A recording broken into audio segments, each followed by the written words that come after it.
Now again, a complete switch topic. I don't think there's a single formula in this one. It's more relaxing. Now, as I alluded to yesterday in my IPLT talk, we're now at the point where we're using IPLT, and I would say this is the first major accomplishment that we would like to share with you, and hence the practicals this afternoon are geared towards this. So if you would like to participate, please pay some extra attention to the details that you can then bug me this afternoon with questions. So I've shown this slide yesterday, and in fact what I want to do, I want to focus only on the diffraction part, which is per image. You get the reflections, you have to do a scaling and merging, you get your HKZ star, and unfortunately you're lacking the phase. So after you discretize and have an HKL space, there's some sort of phasing that needs to be going on. This can come from image data or from molecular replacement, but that was all beautifully explained 2 days ago. Don't need to go into that. Now, there's 2 steps. One is the per image step, one is the merging step. So I'll just briefly go through this whole pipeline. This is the pipeline that's implemented in IPLT. This main IPLT diff batch style, where you give it just a subcommand and it will do that particular step for you. We are extremely lazy people, so we have an IPLT diff all and an IPLT diff all. So you ask yourself, these are the same commands. Indeed they are. So it'll just run through, and whatever step hasn't been done, it will just do it. So you can add new directories to your project and just run IPLT diff all, and it'll just do the ones that haven't been processed. There is here this one big manual verification, and that's in the whole process the only real intervention that you need to have, otherwise it's fully automated. And I have now slides for each of these. So the first thing is this little preparation. We identify the beam stop. If you have a beam stop, just give it a little geometric mask and we'll find it in each pattern to mask it out, so you don't have to do that by hand. Then based on the background signal, we determine the approximate origin of the lattice, which we then use afterwards. Then let me spend a little bit of time on the lattice search, which is similar but not quite the same as we have in 2DX now. So we do a peak search on the original image. We get a lot of difference vectors, and each of the difference vector origin we put into a new image and put a pixel there. And then on that image, we do a second peak search, do the same procedure again, just to increase the signal, and this is sort of the final image that we get. So we start with a bunch of peaks here. This is sort of this difference vector image we get, and then we take the 2 closest peaks by some heuristics. We kick out those that don't make sense. Do a quick 2D Gaussian profile fitting to already get a sub-pixel lattice precision, and that's our initial lattice right here. Now, you will see this afternoon that especially for highly tilted images, pretty much there's no way to do this really truly automatic. So we spent like a month or 2 trying to come up with all weird heuristics in a huge script that takes the initial lattice and is smart enough to get the real lattice. And in the end, we decided it's just easier to give the user some sort of feedback, and he can do a few second clicks.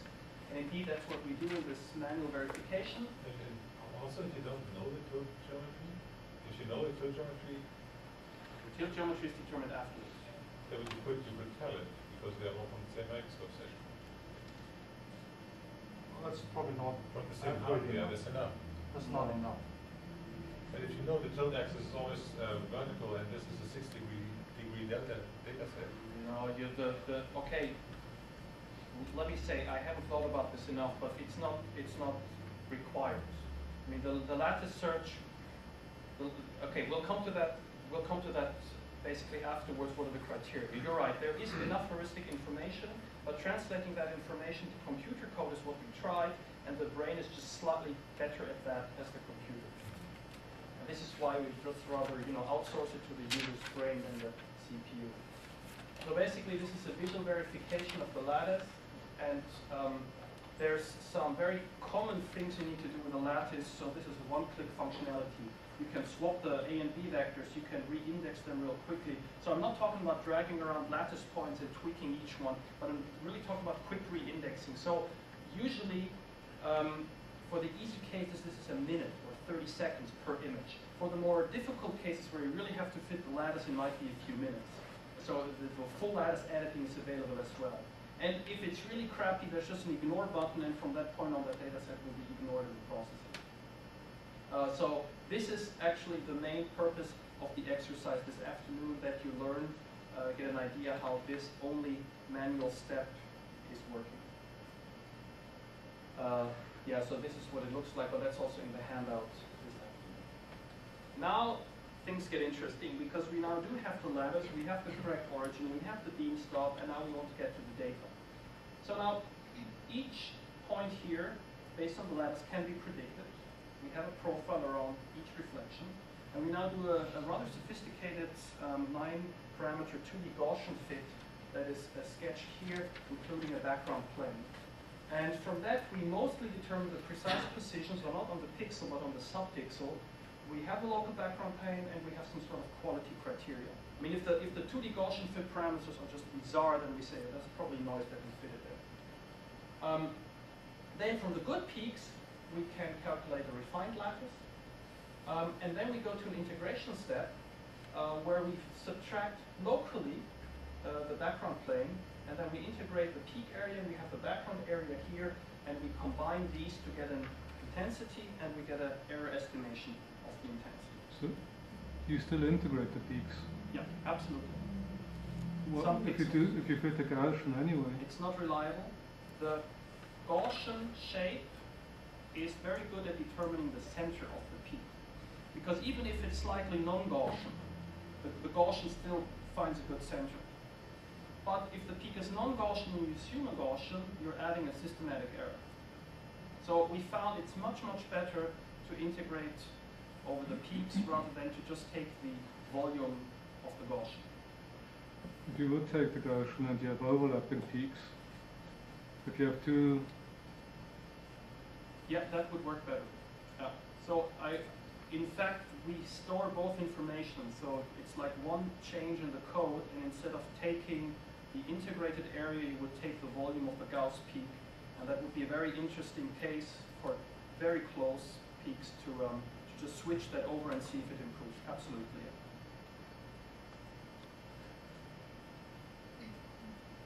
So then, once we have the refined lattice, we can just turn that into a tilt geometry with Shaw's algorithm.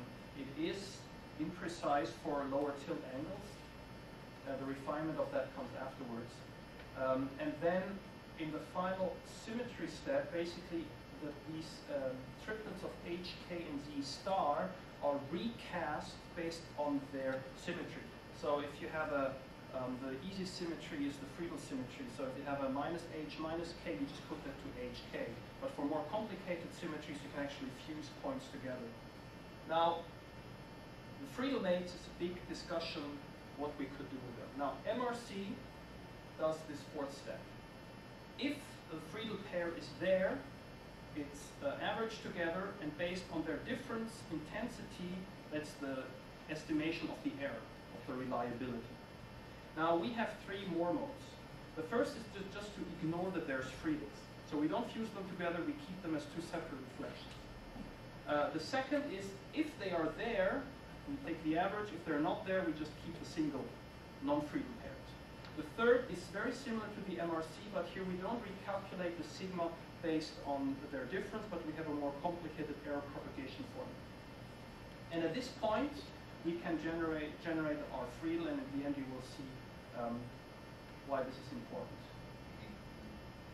So this is everything for each single image, and we have a little convenient utility that dumps out the main statistics, so how many reflections were found, what's the R Friedel here, then this is the tilt geometry, this is, let me think, Henning, in your definitions, this is the carbon film tilt geometry. So here we have a tilt angle, and here we have the axis angle on the image, so on the carbon film. And now basically what you just said, you should see here for the 45 degrees, this is more or less the same. Then as you go to 0, this is pretty much random. And of course, if you take everything on the same microscope and you have the same sample holder, your tilt axis will more or less lie in the same position. And this is one of the ways how we check that the image was processed correctly. If you would have here now 111, you would go back to this one and probably re-index this one. Also, we have here the reciprocal sampling, which is again a good error indicator. If that is completely off, then you probably have a wrong indexing of your values. Right, now you have individual images all processed. What do you do with them? Now, here you have individual images with a list of HKZ star, and you now put them into lattice lines, which are these lattice line plots, which actually come from this sort of construction which we've seen now a few times. So here we have our symmetrized images. We do sort of a pre-merge to get a non-scaled nothing. This is a big blob of data together. This could also be a reference, and we do what we call weighted bin scaling, which is on the next slide. How do you initiate the merging? I'm sorry? How do you initiate the merging? How do you get from 2D to 3D? So well, that's actually the very trivial step. These are all MTZ files, which HKZ star, and we just put everything into one big MTZ file. And this is basically this here. This is what I call pre-merge. This is this big blob. Everything is in one MTZ file. Not scaled, nothing. And then here we have a scaling algorithm. Now, here is the step which I call split the lattice line where this happens. So each image is now distributed and you have lattice lines. And then we have a discretized algorithm, a lattice line fitting. And then either we're happy with that, and this will give us our HKL, and then that can be put into CCP4 or whatever. Or we say, no, from the lattice lines we can now go back to our individual images, and here we can do tilt geometry refinement and lat line fit scaling. And this is now, as you see, the iterative procedure, and this would be the refinement. Well, this is the normal processing now. So let me quickly talk about 1, 2, 3, these three things here. I have a question there. Go back to the. So often that when you start merging, one of the things that I don't know how you consider here is that the geometry of low tilt angle is often the error is very big. Yes. So if you just put everything all together, the merging is actually going to be very difficult. Yeah. Let me. This is exactly what I will address with these few slides. And you're right. This comes mostly into play at this point. And I'm just saying we've been using this, and it has been working so far surprisingly well, because in this pre-merge, what we do, we put everything together. We bin the data set, irrespective of the sort of scaling differences we have. So the binning just puts everything in one resolution into an average value. And this is sort of the plot that you get here. If you plot the average intensity per bin versus the resolution, you do that for the full merge, and you do that for a single data set. So that means your pre-merge is sort of the reference, and then for each data set you have these two curves, and then we just use a logarithmic scaling. Well, it's a b-factor weighting scheme that we turn into logarithmic, so it's a linear scaling, and this is the sort of linear fits you get. And this allows us to do a d-factor scaling on each data set. And when you do that, this is sort of what one lattice line looks like when you just pull everything together. You don't really see the lattice line here. But after this one scaling step, the lattice line pretty much emerges. So although in this pre-merge there's a lot of errors, you're just interested in making one coherent reference that you scale everything to. And this gets rid of the common line scaling. I mean, there's no incremental scaling here. You put everything together and you do the scaling. And I just realized in the talks yesterday or 2 days ago that I think I would really like to try this for image process data to see if that works as well, or if there we still need the incremental. I mean, there's no reason why this is only for electron diffraction. Actually, there is a reason, because here you don't have to consider your phase origin. It's the phase origin that keeps people from being able to start from very high tilt. Yeah, but it's the phase origin that is influencing the phase, but not the amplitude. Yeah, but when you're processing image, the amplitude of the image are very scattered, so your weighting is always very low on that. You don't rely on that for your merging or that start fitting. Okay. So now, once you have this here, and you make this into individual lattice lines, you have to now do a lattice line fitting, which is a little bit different to the ones for images, because you don't have phase information. So here just two examples. This is a more or less clearly visible trace, where you could just take a permanent marker and draw through. And here, yeah, maybe with more gear you will see something, but this is a sort of scattered situation. Now, oh look, there's a formula. Okay. This is the derivation of the lattice line fitting that we did. It is very similar to the lat line algorithm from David Agard. The implementation is completely different, but mathematically it's more or less the same. We have a Hermitian symmetry optimization in there. In essence, all that you're looking for is for these set of real and imaginary terms that sort of predict the lattice line you're seeing. And there's nothing fancy. This is a Levenberg-Marquardt nonlinear least square fitting. And the results you can look at, this is a lot of data. I mean, for each lattice line you have many, many points and fits and stuff. So we have a lattice line viewer that you'll also be seeing this afternoon to get an idea about the complexity of what we're looking at. And this is the most simple display. You just have your points and you have the curve that is fit through, and it's very difficult to see. There's these green points there and there and there with an error estimation, and that would be the discretized data that you write out. So I have to mention here that we do a bootstrapping, so we don't fit the lattice line once, but we fit it n times, kicking out data each time, and that's how we get an error estimation on the discretized points, which is much, much more reliable than doing the fitting once and just trying to take the errors that come from the Levenberg-Marquardt. Therefore, it takes a lot longer. So I've had lattice line runs for 3 or 4 days for a large data set, but these errors here are actually very nice. I could show you examples when you don't have a lot of data and you have a peak here that the lattice line fit to something stupid, you actually get a huge, huge sigma. And going then into molecular replacement, these sigma estimations are incredibly important. And if those sigmas are wrong, even if you have nice amplitudes, from our point of view, the molecular replacement just won't work. Now let me talk a little bit about refinement. Still, but I saw that your feeling that it's sort of having larger error in the low tilt angle. If you look at the curve, I would imagine that if you start your lattice line feeding by using only the high tilt angle, those are much more accurate than the low tilt angle. Those seems to me that many of these errors actually came from the geometry error of the low tilt diffraction pattern. Yes. If you start with the high one, you will have a much better feeling. Then once you start putting in the low tilt So angle, what we actually have, we deal with that in 2 ways. So the one way is this refinement that I will show now, but the other way is some undocumented feature where we do know the error in Z star. I mean, the problem is with the uncertainty in the lattice, if you look at the plots, and this is basically what is here, you have a point, and in Z star there's a certain error which comes from the imprecision of the lattice. We have a heuristic way to get that Z star error. So in the lattice line fit, you can take in a hacked way this large Z star error into account, which will cause those points to be less fitted than points with a very strong Z star. So that is already in the Levenberg-Marquardt fitting routine to begin with, and then here in the refinement, as I will try to get across now, this is even taken further into account. But we've definitely been thinking about that. So let's look at a fitted lattice line in 2 points real quickly.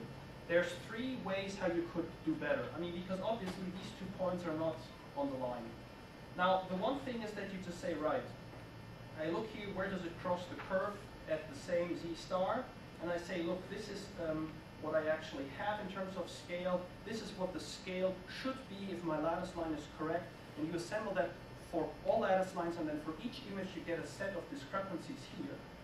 So you get a calculated intensity and you get a sort of observed intensity, and you just rescale and do that iteratively. You can also say, right, my weight in Z is constant, so you don't look at the errors, and then you look for the closest point on the curve. And then you not only get a fitted eye, but you also get a discrepancy in Z. And this discrepancy in Z star allows you to do a refinement of the tilt geometry. Actually now, what we've been trying to do for the last few days before I came here is, that's a suggestion actually by Henning when he was visiting us a few months ago, is why can't we take this error into account if we have it? So if this is an error diagram, you can imagine the certainty of this spot sort of as an ellipse. So a point with a large error in Z star, you don't really want to put to the closest point, because there you say, look, my intensity is much more reliable as my Z star. And vice versa, if you have one at very high tilt angle with an awful intensity, you would say, yeah, look, my Z star is much more reliable than my intensity, so you choose a point closer to there. So these are the three weighting schemes and the refinement, and this is an extremely experimental feature, and it's not really working well, but what it should allow us is to refine the tilt geometry and the scaling at the same time, and also in a different way than MRC does, because I think MRC just wiggles through the possible tilt geometries and finds the best fit, and we actually want to do that with a target function. And I'll show you later that that is not really working. Well, this here is the schematic drawing. This is the real-life drawing. Pretty much the same as before now with a lot of data in, so it's really confusing and it's very hard to debug and to see what's going on. And you see these red bars, we have some considerably large errors in Z from the low tilt angles. And this is the most problem in the refinement, that we have to dig through this sort of data. So that was a summary of the processing. Let's talk about important quality criteria. How do you actually know if your image or your data set is worth something? R factors are the typical way to do that. So we didn't invent any of this. For the individual image, you have an R Friedel, where you just look at the Friedel pairs and you can fuse them together. That's the same in X-ray. After the scaling, we have something that we've now named R merge, and I believe it's very similar to the concept in MRC, but the expert should please correct me if I'm wrong. We basically take one point here, so the red point we want to know, we want to take into consideration. We are in a Z star range. This is a point cloud. We get an average, and this is our reference intensity. Here is the formula, so there's a reference intensity, and this is our actual observed intensity, and then for a complete image we can sum over those in a weighted and in an unweighted form. So you don't need a lattice line fit here to give you this sort of R merge. So that gives you a first indication how well does the image fit into the point clouds of all the lattice lines. Now after the lattice line fitting, you can do this point here that I showed before, so just the offset from the line in the constant Z star, and you can do the R factor of the curve distance. Now, the distance from the curve is a very unfair, because it just goes as close as possible. So this R curve that IPLT dumps out will usually be very lower than the R merge, and we think it's not really a true R factor. It would only be true R factor after we run a refinement. And these R merge and these R fit are more or less close together. Now, one thing that we could discuss about, this is our definition. This is in X-ray, you have a double absolute. So you have the intensities, you take the absolute of the intensities, and then you do the difference on the absolute again. We allow for negative intensity on purpose on the fitting, so this is why there's no double abs here. This might seem like a little technical detail, but that's actually an important convention question, and I would actually be happy in the course of the diffraction processing over the next months or years to, with the people that want to use it, discuss this particular implementation. Right, I've been talking half an hour about all the complicated things. What do you actually do when you want to process? Well, you organize your diffraction patterns into a simple layout. We've chosen this layout, some top level project XML, and then each diffraction pattern gets its own directory. This is extremely similar to what Henning set up for MRC at our place, and I think this is basically what you use in 2DX. The only difference is we start the executables from this top level and not in each subdirectory. So then you would type IPLT diff all, gIPLT verify lattice to go through all the lattices. That might take you a day or two. Then you do the rest, you dump your summary, you merge everything, you dump the summary of that, and then you use this file for the phasor, in principle. The small print is, this is the very ideal scenario, and this is what we're going for. Of course, there's a lot of debugging that you can do, and it's not only running as smoothly, but in principle, it should.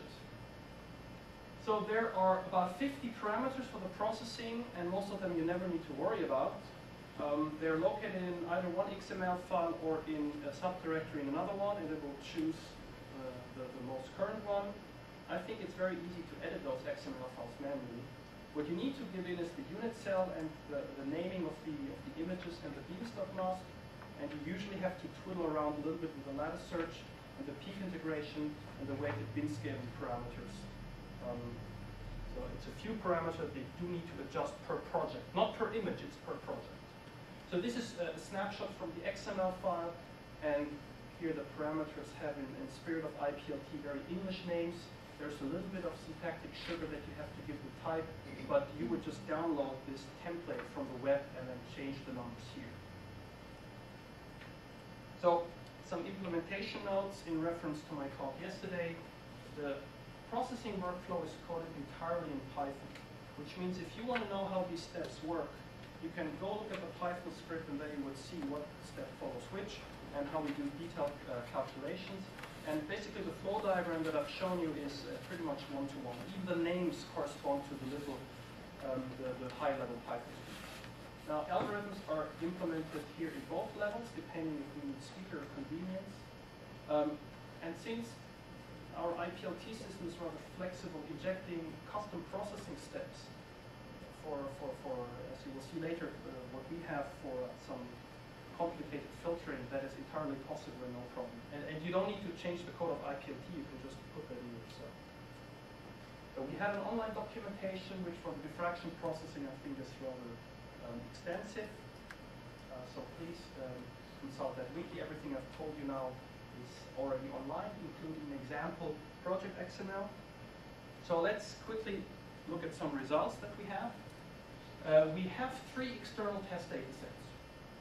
Tubulin from Ken, NGST1 from Hans, and we have 2 unpublished data sets from Tom that we use to sort of verify that we're not doing complete nonsense, because all of these have been processed with MRC, and we can compare basically pixel by pixel and floating point by floating point.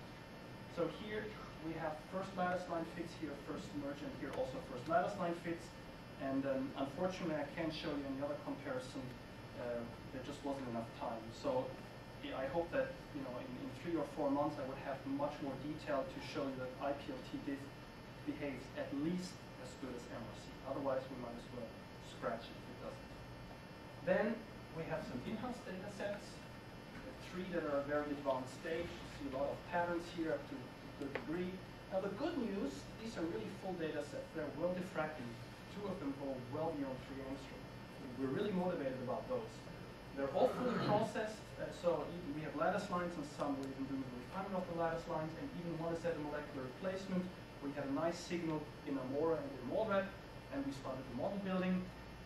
And then we're hitting pretty much brick walls with all 3 of them, and that's kind of frustrating right now, because the problem is not in the processing. It's a crystallographic problem in all 3 cases, that if we now switch from the methods development head to the structural biology head, this is okay, but it was already such a long journey to get the processing done that it's now very frustrating to hit sort of a normal problem. And we need to do some complicated custom filtering and detwinning. And I was wanting to show you an electron density coming from IPLT, and basically this has not been possible due to these problems. But we're very confident that the software is at a point where people can use it and they can process their data. So that's the summary. We have the complete pipeline. It's semi-automated. We have this one manual step. We're currently focusing on this experimental feature of tilt geometry refinement and scaling refinement, and we have a few in-house and external data sets to verify that it's actually working. So in the hands-on exercise this afternoon, I would welcome all of you to join. We have basically this lattice verification with a graphical user interface, and this is also for us to show off our very, very powerful lattice fitting and manipulation tool that is not only useful for diffraction pattern, but of course also for images. And then you will be inspecting the complicated features of lattice lines with a second tool. And finally, the acknowledgement in Basel. and the people that have provided us very kindly with test data. And please, if you have diffraction patterns, you would want them, contact us. We are more than happy to get you started. And thank you for listening.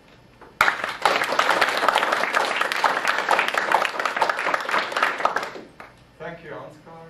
Great talks, great work. Are there questions? Perhaps you're all hungry? Yeah. Can you explain briefly how you combine the data with images? How do you?